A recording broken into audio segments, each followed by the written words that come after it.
Hello students, welcome to GPS Online English classes. Hope you are feeling great. Students, we are going to go through the questions and the answers of the poem Dust of Snow. We have already read the poem and now I will take you through some of the important questions, their answers and some reference to context questions also. Alright, so get ready with a pencil or a pen to jot down some important instructions. Alright, so just in a moment I'll be telling you what to write and what to do. Alright, so here we go. The first question: what does the poet want to convey? Poet क्या समझाना चाहता है through the poem dust of snow? Dust of snow poem के ज़रिए उसके उसकी उसकी poem की रीडिंग करके हमें क्या मालूम पड़ता है कि उसमें क्या लिखा हुआ है, क्या मैसेज है? Through this poem Robert Frost, poet का नाम अपने आप लिखा, याद रखना है, इसको अपने आप लिखना होता है. वॉन्ट्स टू कन्वे दैट, कि इस पोएम से रॉबर्ट फ्रॉस्ट, क्वेश्चन में नहीं दिया हुआ, पोएट ही बोला है वहाँ पर, लेकिन यहाँ अपने आप लिखेंगे.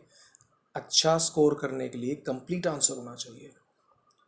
ओके, इस पोएम से Robert Frost wants to convey, हमें समझाना चाहते हैं, दैट की द लिटिल थिंग्स, छोटी छोटी चीज़ें इन लाइफ, ज़िंदगी में, कैन मेक, कर सकती हैं, huge changes in our life, बड़े बड़े चेंजेस हमारे ज़िंदगी में.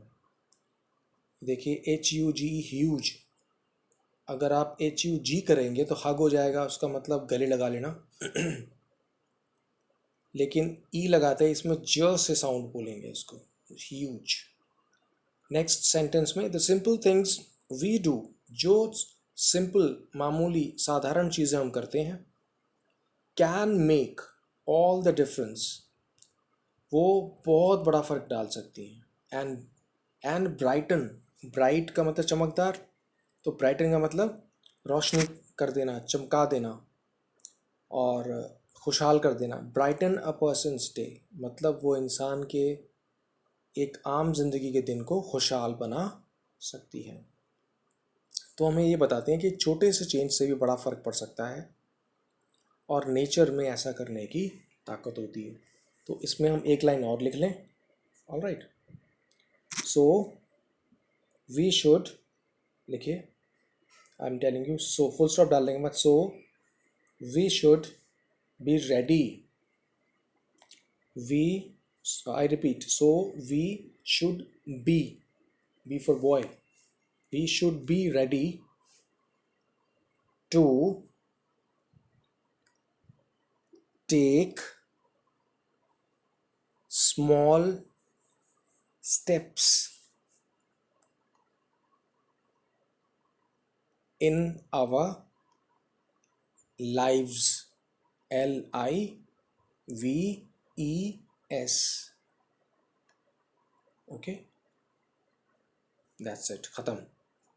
So we should take small steps,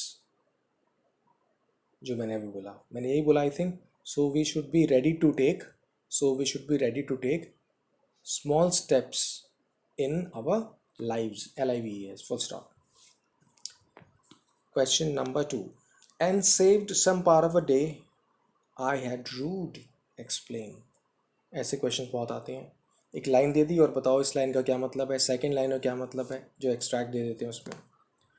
तो पोइट पहले तो क्वेश्चन समझते हैं कि इसका मतलब क्या है, और उसने मेरे दिन का कुछ हिस्सा बचा दिया. आई हैड रूड का मतलब जिसको लेकर मैं अफसोस में रहा, परेशान रहा. एक्सप्लेन करो उस लाइन को. The poet was feeling depressed, poet जो था वो अवसाद ग्रस्त, मतलब कम रिस्पॉन्ड करना, चुपचाप बैठे रहना, नॉर्मल ना होना। The poet was feeling depressed, depressed feel कर रहा था वो, ओके, बुझा बुझा सा इसे हम कह सकते हैं, एंड होपलेस और आशा रहित, नाउम्मीद। So he was not in a good mood, इसलिए वो अच्छे मूड में भी नहीं था। ही वॉज स्टैंडिंग, वो खड़ा हुआ था, अंडर अ हेमलॉक ट्री, एक हेमलॉक ट्री के नीचे। When suddenly, जब अचानक, a crow shook, एक क्रो ने हिला दिया, dust of snow on him, उसके ऊपर हिला दिया और गिरा दी dust of snow। shook, okay, shook and fell कर लीजिए इसके बाद, f and लिखिए पहले तो, f e double l, fell, f e double l, fell, fall की second form fell। This small and simple incident, ये छोटा सा और साधारण सी घटना, changed his state of mind, इस घटना ने उसके दिमाग की हालत को चेंज कर दिया। ही रियलाइज्ड द फैक्ट, उसने इस सच को समझा, इसका अनुभूति की, मतलब इसको समझा उसने, महसूस किया, that he was wasting his time, कि वो अपना टाइम वेस्ट कर रहा था, कि उदास हो गया, बुरा लग रहा है, सैड हो गया, बस उसी में पड़े रहना, ये बता रहे हैं कि वो अपना टाइम वेस्ट कर रहा था ऐसे करके। एंड डिसाइडेड टू एन्जॉय, और उसने फिर डिसाइड कर लिया कि एंजॉय करते हैं the remaining part of the day, बाकी का हिस्सा दिन का। ऑलराइट, तो इसका मतलब कि उस छोटे इंसिडेंट से उसके मन की सैडनेस हट गई, तो बाकी का दिन उसका अच्छा बीतने का, अच्छा बीतने का मूड आ गया उसमें। Next is number 3, what difference do you find between Robert Frost and the other nature poets, इसको हम छोड़ देंगे, ये कुछ नहीं है, और देखते हैं, this is the one. What is the theme of the poem, इसका थीम क्या है? थीम मीन्स किस चीज़ को सोचकर, मतलब अगर पूरे हमने पढ़ लिया तो उसको हम कह सकते हैं कि इसका सेंट्रल आइडिया या इस चीज़ पर है ये। जैसे हम कोई मूवी देखने आते हैं, हम कहते हैं ये हंसी मजाक की मूवी, इसका थीम हो गया, ये एक डिटेक्टिव है, रहस्य की मूवी है, उसी तरह से। तो कह रहे हैं कि आप बताओ कि तुम इससे क्या समझते हो। कोई साइट का मतलब है बताना, शो करना, एविडेंस, सबूत भी शो करो। कई बार आ सकता है ऐसा आंसर कि कोई लाइन लेकर बताइए। The theme of the poem is hope and positive perspective. आप ऐसे कर सकते हैं, theme of the poem is to be, is के बाद यहाँ आर नहीं लिखिए, आप आर के बाद लिखिए इज टू बी होपफुल, इसके बाद एफ यू एल लगा दीजिए, and positive, that full stop, in, full stop नहीं, positive in life, full stop. अब ये वाला वर्ड हटा दीजिए। उसके बाद the speaker happily decides that excuse me, the speaker happily decides that the day is saved because of the dust of the snow that falls on him. He no longer thinks that the day is wasted, and instead has a hope that the day can be saved. The speaker's perspective is changed by a small event. हम इसके बाद लिखेंगे इसका theme क्या है, उसके बाद लिखेंगे कि ही, देखिए स्टार्ट कीजिए, he does not think, change करवा रहा हूँ मैं आपको, ही के बाद डज नॉट थिंक, एस नहीं आएगा, that his day is wasted, that his day, जो बोल रहा हूँ उस पर ध्यान देना है, is wasted, and now, and के बाद लिखेंगे now, has a hope, and now लिख दिए यहाँ पर, has a hope that the day is saved, day के बाद इज सेव्ड, तो ये दो वर्ड्स कटेंगे, कैन और बी। ऑलराइट, और लिखिए नेक्स्ट लाइन, हिज, इसको लिख लो चलो, the speakers view, VIEW, perspective भी लिख सकते हो, ठीक है ये भी। व्यू VIEW, ईजी कर दिया है। Is changed by a small event, कि उसका व्यू, विचार जो है, नज़रिया, वो चेंज हो गया छोटी सी ही घटना के साथ।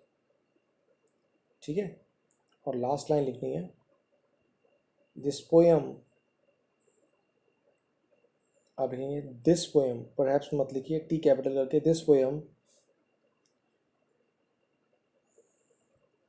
इम्प्लाइज, IMPLIES, इम्प्लाइज का मतलब हमको बताती है, टेल्स अस, ठीक है। दूसरे शब्दों में ये कहती है दैट, ये लिख सकते हैं आप, अच्छा वर्ड है, ये मैथ्स में भी यूज करते हैं कई बार, दैट वी कैन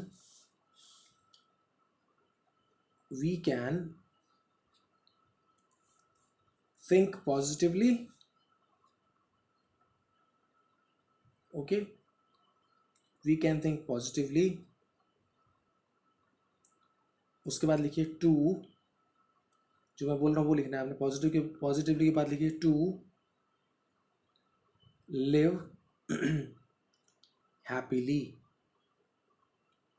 पॉजिटिवली के बाद ये आगे की लाइंस नहीं लिखनी है आपने, to live happily, full stop, finished, यहाँ तक ख़त्म हो गया। और आगे चलते हैं।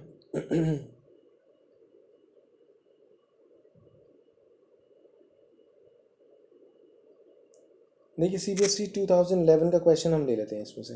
How has the poet observed nature in the poem dust of snow. बहुत छोटी सी 8 लाइंस की पोएम है, बहुत छोटी सी, लेकिन क्वेश्चंस अलग आ सकते हैं, घुमा फिरा कर आंसर वैसे ही होगा। पोएट ने कैसे समझा है नेचर को, जाना है नेचर को इस पोएम में, राइट, कैसे समझा है, कैसे जाना है, ये वाली बात आ रही है। ऑलराइट, देखते हैं। रॉबर्ट फ्रॉस्ट, पोएट का नाम लिख दिया अपने आप, इज़ अ नेचर लवर, वो कुदरत से प्यार करता है। The crow and the hemlock tree are associated with bad omens. जो क्रो है और हेमलॉक ट्री है, हेमलॉक ट्री होता है पॉइजनस ट्री, क्रो ब्लैक मानते हैं उसको, और ऐसा समझा जाता है कि क्रो जो है वो एक अच्छा बर्ड नहीं है। तो हम इसमें लिखा है क्रो और हेमलॉक ट्री को माना जाता है, उनको जोड़ा जाता है, आर एसोसिएटेड, ASSOCIA, जोड़ा जाता है, ओके, विद बैड ओमन्स, बुरे शगुन के साथ। बुरी, ये मान लेते हैं ये अच्छा शगुन नहीं है, ये खराब शगुन है, वो वाला। With bad omens, full stop यहीं पे कर दीजिएगा आप, उसके बाद में लिखिएगा यहीं पर फुल स्टॉप डालकर। अब लिखिए फुल स्टॉप के बाद, but Frost has presented them, लेकिन फ्रॉस्ट ने उनको हमें क्या, कैसे पेश किया है, वेरी ब्यूटिफुली, ओके, कि वो एक अच्छा चेंज ला सकते हैं, दोनों के दोनों ही। They bring chair to him, वो उसे खुशी देते हैं, ब्रिंग का मतलब लाना, चेयर का मतलब खुशी, तो मीनिंग निकल के क्या आएगा हिंदी में, उसको खुशी देते हैं, उसको खुशी लेकर आते हैं उसके लिए। And are a source of joy, और एक आनंद का एक सोर्स है, ओके। तो एक ये भी बात आती है कि पोएम हमको बताती है कि हर चीज़ हमारे आसपास सुंदर होती है। This poem tells us that, आप लिख सकते हैं, this poem tells us that everything around us is beautiful. लिख लीजिए, this poem tells us that के बाद ये लाल, everything around us is beautiful. आज आपको लिखना पड़ रहा है, लेकिन हम अच्छा लिखें, इम्प्रूव कर सकें। कोई भी आंसर अगर लिखा हुआ है कहीं से भी, तो उसमें अगर ऐड करने की गुंजाइश है तो हम करें, ठीक है जी। अब एक और देखिए, why was the poet standing under the hemlock tree, ये भी एक अच्छा बोर्ड का क्वेश्चन है। क्वेश्चन वही रहे, उसके वर्ड्स बदले, आंसर सेम। तो वो क्यों खड़ा हुआ था उस पेड़ के नीचे।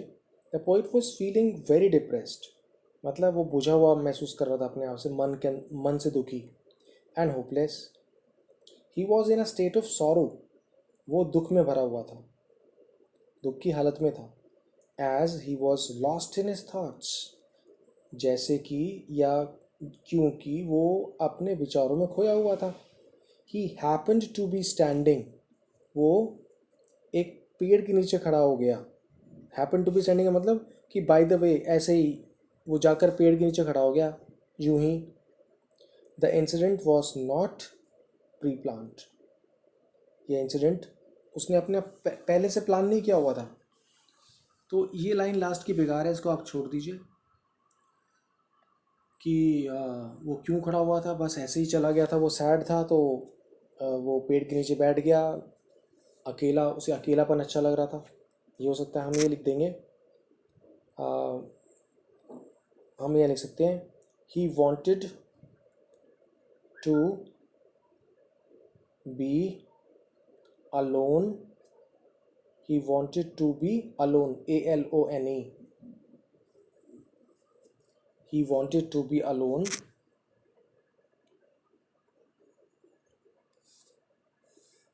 in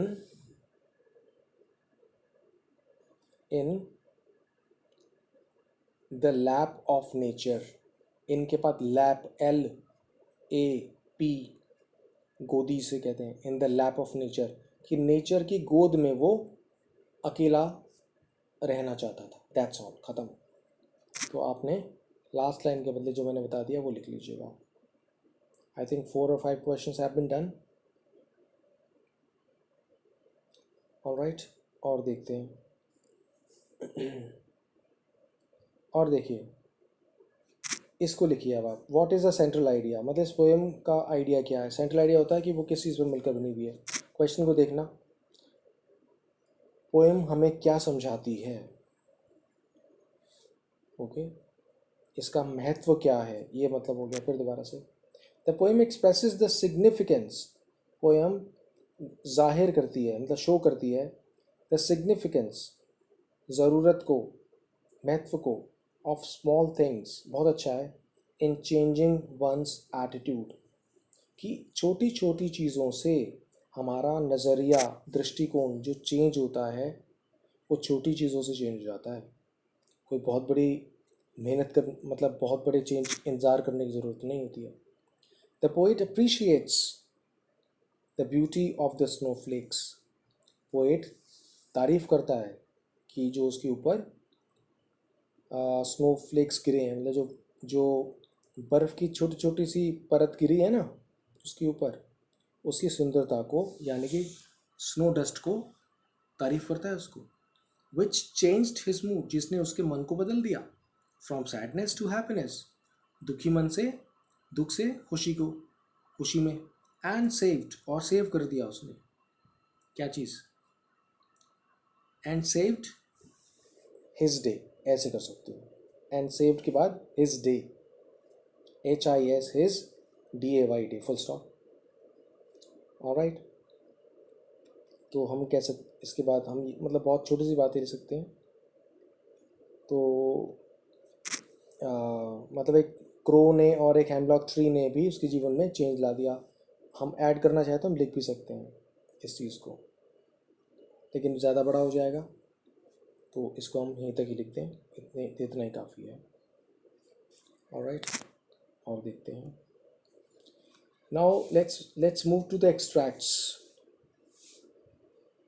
एक्सट्रैक्ट मतलब कि लाइन गिवन होगी पोएम की, और उसके बाद क्वेश्चन होगा, उसके बाद आंसर हो जाएगा. यहाँ से स्टार्ट करना है आपने. यहाँ से लाइन आ गई है, has given my heart a change of mood and save some part of day I had rued. तो ऊपर लिखा हुआ आएगा कि read these lines and answer the questions that follow. आपने इससे ऊपर क्या लिखना है, आपने लिखना है कि रेफरेंस टू कॉन्टेक्स्ट लिखकर फिर क्वेश्चन 1 डालना है आपने. क्वेश्चन भी और आंसर दोनों होंगे. देखिए क्वेश्चन आ रहे हैं, लिख रखे हैं, of what change does the poet mention here. Poet कौन से चेंज की बात कर रहा है, हम जानते हैं. तो हम देखते हैं इसमें कि पोएट किस चेंज की बात कर रहा है. Give me minute. Answer, 1 minute, where is the answer. Of what change does the poet mention here. Poet कहता है कि उसके मूड का चेंज हो गया है, ये बोलता है ना कि उसके मूड का चेंज हो गया है और क्रो ने उस पेड़ को हिलाया था। आई थिंक इसके आंसर्स यहाँ नहीं लिखे हुए हैं, कुछ मिसप्रिंट टाइप का हो गया है। हम यहाँ से स्टार्ट करते हैं। क्वेश्चन नंबर 1 से, the way a crow shook down on me a dust of snow, ऐसे करते करते आ गया सम पार्ट ऑफ रूट, वही आ गया कि मेरे ऊपर उसने बर्फ़ गिरा दी, मेरा दिन सेव हो गया। Where was the crow, crow कहाँ था? आंसर देखिए, short answer, the crow was on a hemlock tree. 1 sentence का आपको लिखना है। What did it shake on the poet, poet के ऊपर उसने क्या हिलाकर गिरा दिया? It shook dust of snow on the poet, इसने स्नो की डस्ट को गिरा दिया। Next, the word rued, RUED, means held in great. तो अब देखिए क्वेश्चन पहले हमने देखना था, व्हाट डिड इट, ये तो हमने कर लिया। नेक्स्ट क्वेश्चन है, what does the word rued mean, इस रूड का मतलब क्या है? एक रूड होता है RUD, ये वो वाला नहीं है जिसका मतलब हार्श है, सख्त होता है, कठोर। यहाँ मतलब रूड का है कि फेल्ट सैड या हेल्ड इन रिग्रेट, अफसोस किया। ग्रीव्ड, GRIEVED, जो मैंने आपको पोएम पढ़ते वक्त बताया था। उसके बाद देखिए, what is the poets state of mind, state of mind का मतलब होता है दिमागी हालत, मानसिक दशा। क्या दशा है उसकी?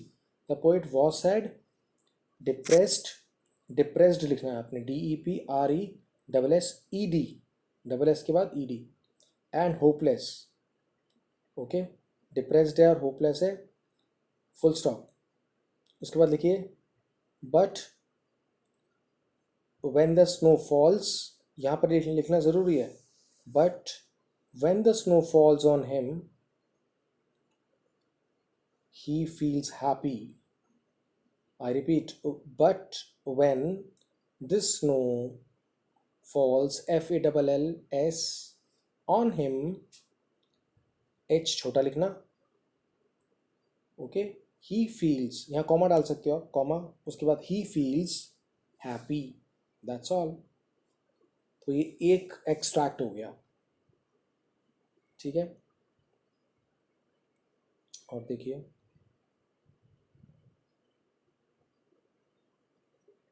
और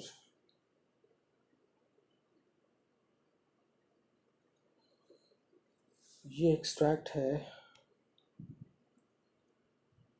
ये भी वही है। देखिए चलिए, the way a crow shook down on me the dust of snow, फिर वही आ गया।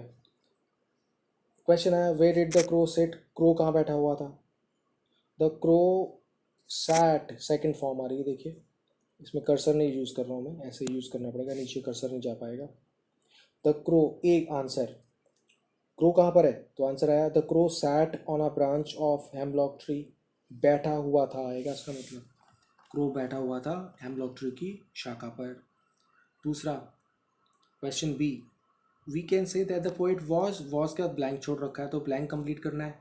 तो poet was in a sad mood before, और लिख देना इसके बाद, in a sad mood before. उसके बाद लिखिए, C, how did the crow changed, sorry, how did the crow change the poet's mood, crow ने कैसे चेंज किया उसका मूड?